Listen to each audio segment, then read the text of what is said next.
Every hero needs a final boss, that last obstacle in the way of their story reaching its happily ever after. After facing numerous challenges, the hero is just one step away from achieving their greatest goal. But that pesky main antagonist stands in the way, and thus, as fans, we cannot wait to see what unveils. That is honestly what I think is missing from Hazbin Hotel.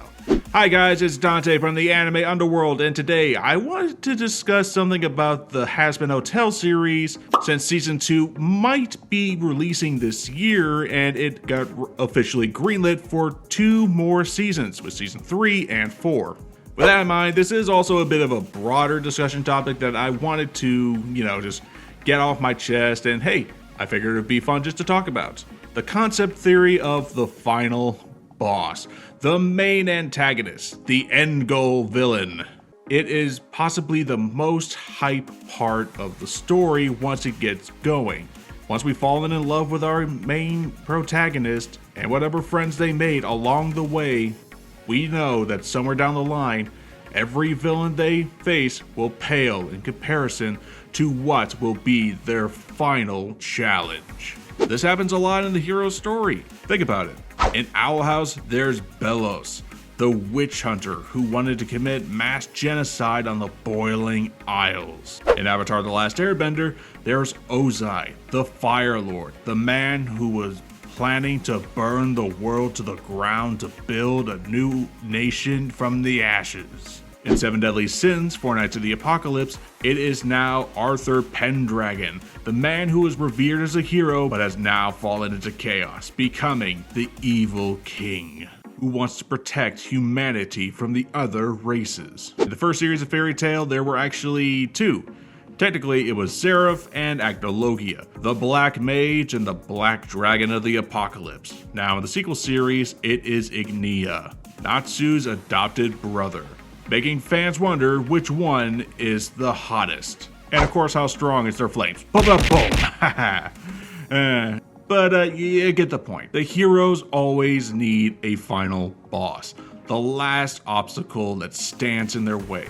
So the question is, what will be Charlie Morningstar's final antagonist? In season 1, Adam certainly stood as an obstacle, but he was far from being the final boss. He was merely a taste of what Charlie's gonna have to face going forward. He was a winner angel. He was the equivalent of the overlords in heaven.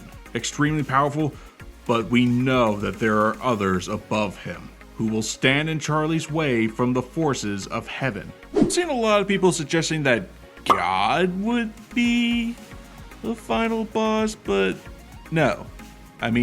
No. If you understand the Bible, really understand it, God would be all for Charlie and her plan of redeeming human souls. That's why he sent us Jesus. So if anything, Charlie would be a help.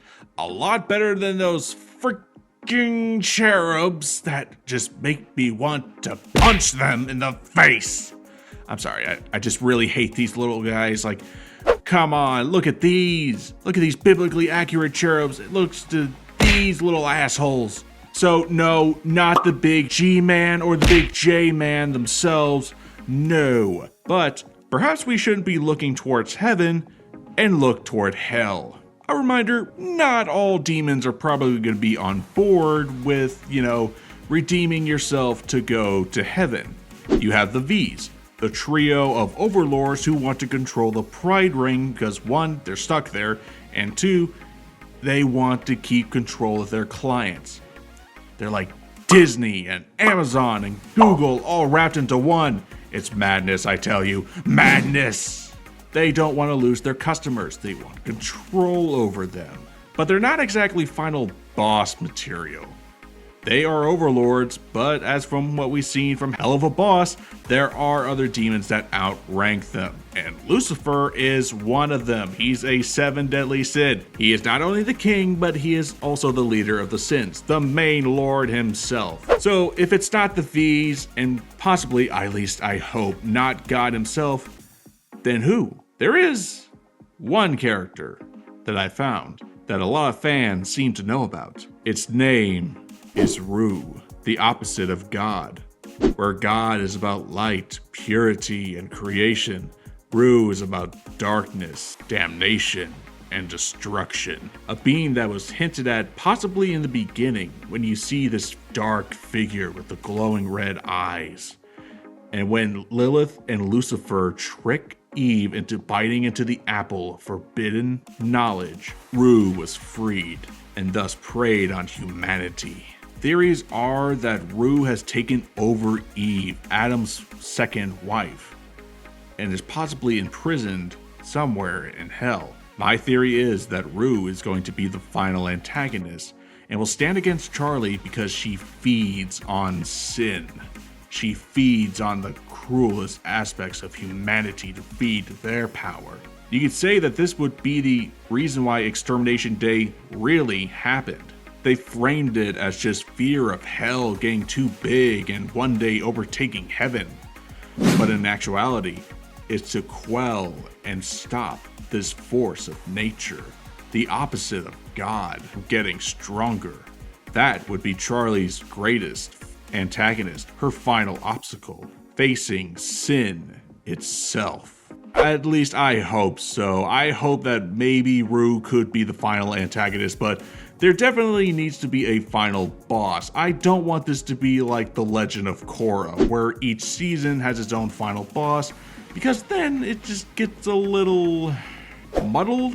I much rather would look forward to someone that Charlie would face in the end by herself, to prove herself to be worthy of being the true heir of hell.